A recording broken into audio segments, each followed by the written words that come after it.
ડાંગ જિલ્લાના આહવા તાલુકામાં આવેલ શામગહાનને સાંકળતા માર્ગ પર અકસ્માત સર્જાયો હતો, જે અકસ્માતમાં સાપુતારાના ઘાટ પર સુરતની લક્ઝરી બસ ખીણમાં ખાબકી।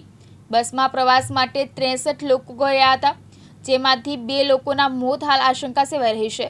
સાપુતારાથી શામગહાનને સાંકળતા રાષ્ટ્રીય ધોરીમાર્ગ પર અકસ્માત સર્જાયો હતો, જેમાં પ્રવાસે આવેલા લોકોની લક્ઝરી બસ ઘાટ નીચે ખાબકી ગઈ હતી, જેથી ઘણા લોકો લક્ઝરી નીચે દબાયા છે, જેમાંથી અંદાજે 2ના મૃત્યુની જાણકારી હાલ મળી રહી છે। સુરતથી પ્રવાસે આવેલા ભરત ચૌહાણે જણાવ્યું હતું કે અમે ઘરે પરત ફરી રહ્યા હતા ત્યારે બસવાળાએ આઈસરવાળાને ઓવરટેક કર્યો હતો, જે દરમિયાન અચાનક જ ગાડી ઘાટમાં ઉતરી ગઈ હતી। અમે 18 લોકો ફરવા આવ્યા હતા, જો કે બસમાં કુલ 65 લોકો સવાર હતા। અકસ્માત એટલો ભયાનક હતો કે બસ આખી ઊંધી વળી ગઈ હતી।